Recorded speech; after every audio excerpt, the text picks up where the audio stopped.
Welcome to CS284. This is Module 7. I'm your instructor, Robert McMillen. We're going to talk about wired networks today, also some scanning and vulnerability types of attacks. Let's first talk about some important TCP/IP protocols. One of those being used is ICMP. ICMP, of course, is anytime you ping one device to another, it uses ICMP, Internet Control Protocol, message protocol, and it was designed to communicate errors and updates between devices. So it was really designed with no security whatsoever built into it because the scientists that created it thought they were just going to be using it for themselves. But what's developed out of that is a lot of different types of attacks. And the first thing is network discovery. Now, the discovery itself is not necessarily an attack, but using pinging and trace routing and finger and some other utilities, you're able to use network discovery to find out what systems are alive and what ports may be open on those systems. A Smurf DOS attack is an attack that can be used to attack a computer system from the attacker's computer using a different type of attack that's seen other than just network discovery. This type of attack basically sends a message to have all computers in the network ping a request back to itself, but then it says, don't come back to me, come back to this other device. And so basically the Smurf attack ends up attacking, having all the computers attack, say, a server or some other key device in the network. So a Smurf attack is definitely something that can happen from the inside of a network, especially if there is an infected computer. Redirect attacks are very similar to a Smurf attack, and you can use redirect attacks, then send the packets to another device, which is typically known as a router, but it's actually a malicious device, which it then gets taken over. And then, of course, there's the ping of death, which is another type of denial of service attack, but it uses a malformed ping, a malformed packet that could be a very large packet, for instance, and these large packets cannot be handled by the device on the receiving end, and then it causes that system to crash.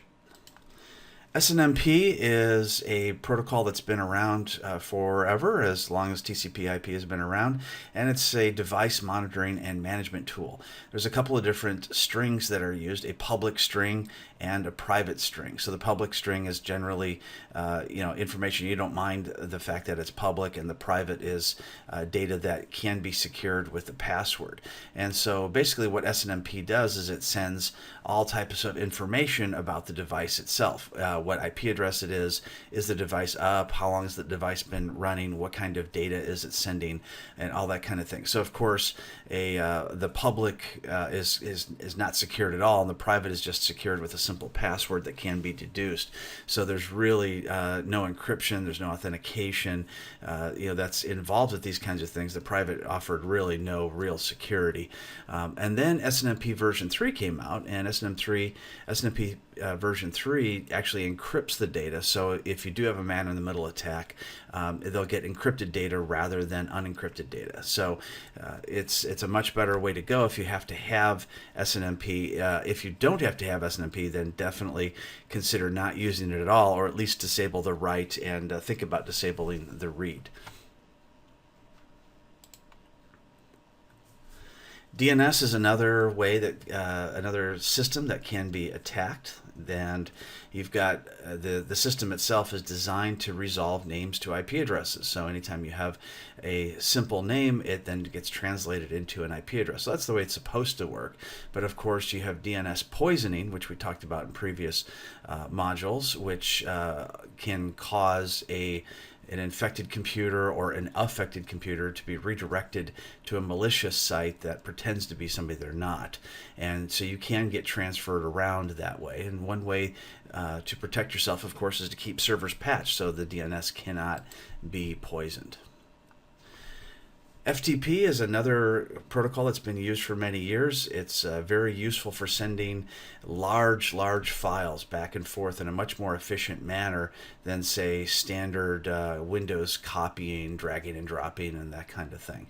So it's also used on the internet, and it's secured usually with the username and with the password. Typically, FTP is not encrypted, but now there is FTPS, which stands for secure, or SFTP, using secure shell, and there's also SCP. So all these different secure protocols allow the data to be transferred encrypted rather than unencrypted, and that makes the passing of the data much more secure. Typically, they are encrypted using a certificate, and in some cases, they can be encrypted using a password, which is not quite as secure. Some network admin principles that you can adopt in your network is to use meaningful device names. Using meaningful device names is a good way to know what a particular device is, and then it's harder to obfuscate using device names that can be added into a network and just sort of hide themselves from everything else. So if you see an odd name that doesn't fit your naming scheme or pattern, then you'll know that that device doesn't belong there.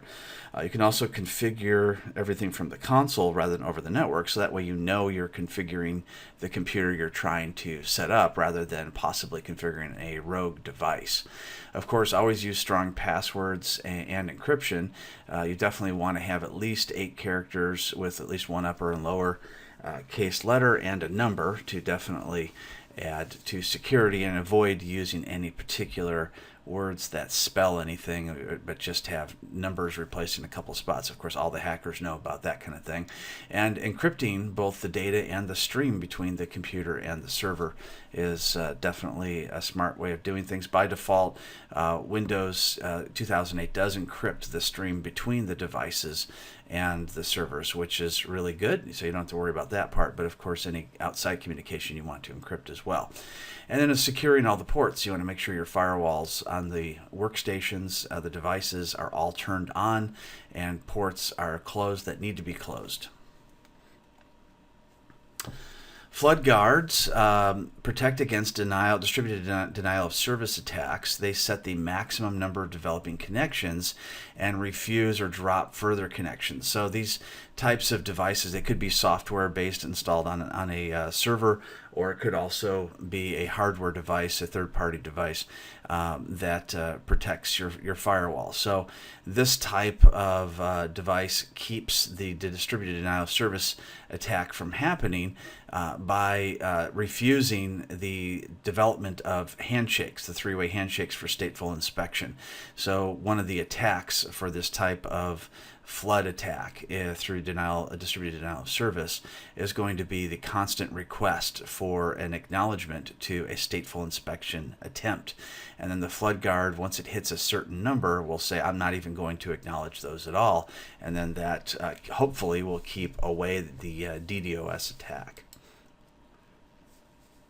Log analysis, of course, checking your logs is very important, especially if you have an intrusion detection or intrusion prevention device. So when those devices are scanning, they will set up alerts and various different things to tell you when there's an attack.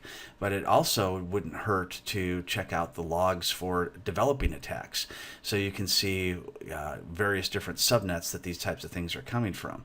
You've also got proxy access logs if you have a proxy firewall or a proxy server, and you want to look for weird URLs that may be injected in there to try to elicit some sort of a response to either crash a server or give up data that you don't necessarily want to do. And of course, firewall logs are also a good thing to do. You can see in the log files themselves various different probes from different subnets, and you may decide you want to block those subnets altogether, maybe from other countries such as China, Russia, and some other countries that are known to have a lot of different attacks. Network segmentation, separating a network out so it's not all one big address subnet, is a good way to segment a network. And of course, VLANs is a real popular and inexpensive way to do that. I've done that at many of our customer sites that have a large amount of computers. So a great thing about VLANs is that it allows you to separate everybody into different subnets. And once they're in those different subnets, then you can keep any kind of an attack down to just a single subnet. So if, for instance, you've got 1,000 computers, maybe you've got 10 floors, there's 100 computers on each floor. If there's any kind of a virus outbreak or any kind of an attack on one particular floor, you can use VLANs to keep it on just that one floor by segmenting the network and not allowing certain types of traffic outside of their own individual VLAN. So you can definitely use that to help secure your networking. You've got port security is MAC limiting and filtering. You can filter things by MAC addresses by saying only these MAC addresses, these known device hardware addresses, are allowed in or out of the network. So you can do it not just by IP address, but you can also do it by MAC address as well. And of course, you want to use devices that all conform to the 802.1x standard, which allows you to further protect your network. Upcoming technologies to watch: virtualization. You need to harden access to the hypervisor. There are now some antivirus, anti-malware companies which specialize in virtualization protection. So it's protected from the layer above the operating system itself, which can definitely help protect virtual machines as we go forward. And most companies now have at least one type of VM in their system. You can use Hyper-V built into Windows, VMware, and lots of other companies. IP telephony, we've got telephone calls. They're not all encrypted, and they're going over IP. So those types of things can be intercepted, and people can listen in on various different conversations. So going with encrypted IP telephony is much more important than, is a very important thing for when you go to select a VoIP phone system. Also, the device security, a lot of these IP telephony devices have either an appliance or a software package that goes on a Windows computer, and you want to make sure that those the access to those devices has sufficient security to keep people from breaking into them. Sometimes they use lower end versions of Linux that aren't hardened because they don't believe that's that important, and it's fairly easy to go in and crack into them. Cloud computing, of course, that's always going to be a concern. Anytime your data leaves your own network and goes off to another location, you need to know where that data is, who has access to it, and sometimes it's impossible to know with cloud computing. And so some people are going from a public cloud to more of a private cloud, where they use companies that have the data in-house, and it's kept by people that they know, and it never actually leaves those locations. So these corporate clouds or private clouds are becoming more popular as the public clouds continue to be hacked and compromised. So let's talk about the different activity stages that a hacker will use when they go to attack a network. So the goal is report generation, what was done, how was it done, how it might be prevented.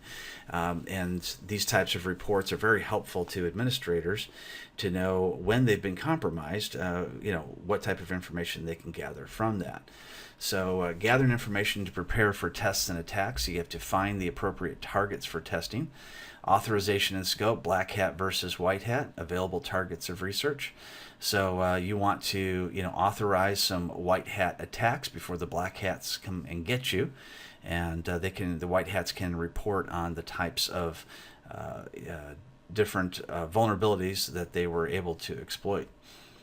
Passive versus active modes, you've got broadcasting intentions and centralized logging to track information during the research and reconnaissance type of attacks, when we are preparing for attacks.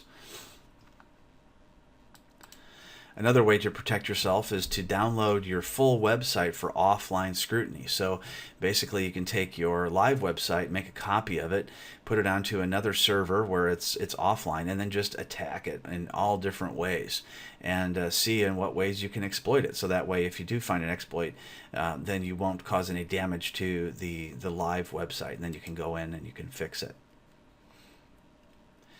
Other types of information that can be gathered from websites, names, addresses, locations, phones, all different kinds of things can be used. Information about the executives in your company and various other people. You can gather information, or an attacker can gather information from these unintentionally available files that are out there. So there could be information about the president of the company. Could mention that they have several children, and those children's names could be listed. Well, those children's names might be used as part of that executive's password. It could also be used as maybe a security question at a banking site. That's how Sarah Palin's information was hacked for her email account, was that she used her children's names in the security questions. So these other news and announcements, transitions and mergers, and other kinds of information, job openings, they can all be used by attackers to gather information and to figure out ways to hack your system. So you definitely don't want to give out information that you don't need to when you are putting information out on the internet. One of the things that can be used to see whether you've got public information available is Google. You can go out and type the name of your company, the name of your different people, and you can see what's out there. You might see publicly available information that they put out personally on maybe their own personal family websites, blogs, or social media. And once you find that information, then you can go and report back and say, hey, maybe you should take this information off because it does compromise our company's security to have that out there. More research tools out there. Whois and Netcraft. So Whois is a command line tool, but you can also use Whois from any registrar, such as Network Solutions, GoDaddy, Register.com, those kinds of places. Put in the name of a domain site, maybe the company's domain name, and then you can see all kinds of contact information. So they should definitely make that information private when they go to register a domain name. Netcraft is a product that can tell you what software a computer is running, and then once you find out what software and version that they're running, you can then, of course, look for exploits and vulnerabilities. Names and IP addresses. You've got host, NSLOOKUP, dig. These are all various different commands that you can use to do simple name to IP translations. Use options to get non-host A records, and you can even try a zone transfer by using dig to try to transfer a zone out of one location into another. And then once that zone has been transferred, then that person will have total control over it. Scanning is another activity stage, and scanning to identify systems to discover more detailed information, find avenues of entry, find vulnerabilities, find other systems. There's lots of good scanners out there. We're going to talk about some of those. So phases of scanning is to determine if the system is alive. Not always reliable. If you just do a ping, sometimes pings are turned off, so you can't always tell if a system's alive just by pinging them. Determine available ports of communication. You can try to do a telnet to a port or use a scanning software that does that for you automatically on all the different ports. And you can see if a port is open even if it doesn't respond to ping. You can determine possible vulnerabilities once you know what ports are open on that system.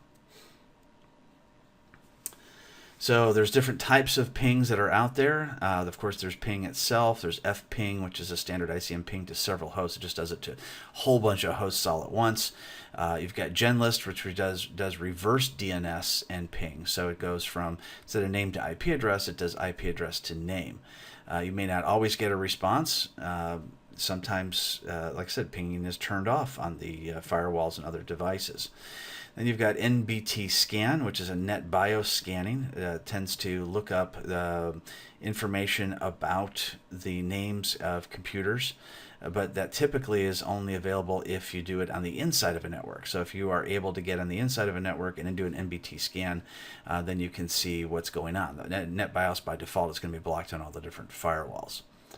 ARP ping pings ARP information, and so again, can do a reverse ping instead of a forward ping.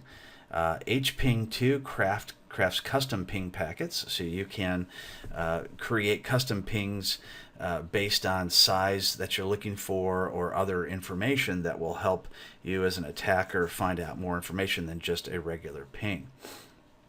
Nmap is one of the most deadly products out there. It's constantly being updated. It's open source, and there's various different switches you can use to find out an amazing amount of information. Reverse DNS, query plus web connect, local Ethernet networks. You can use Nmap both inside a network and outside a network to try to find vulnerabilities or ports that are open through a firewall.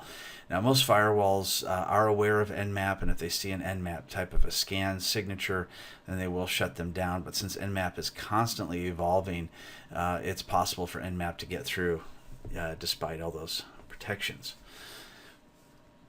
So it finds open services, operating systems, versions, all kinds of things. There's the link to the Nmap product itself, and it certainly doesn't hurt for you to go in and download it and try out some of these different things. You can see some of the different switches here. It does SYN, it does ACK, it does acknowledgments, it does all different types of things here, and try doing that in some of the computers in your own network. Of course, only computers that you have control over.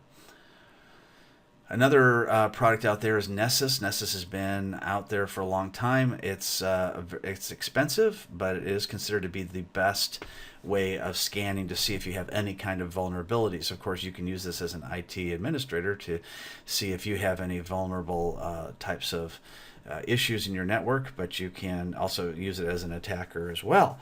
And OpenVAS is the open source version of Nessus, and it's not going to be quite as good, but it's a lot more difficult to set up. It's not going to be as user friendly, but it is out there. And NXpose is also both you have a free version and a paid version that does the same type of thing.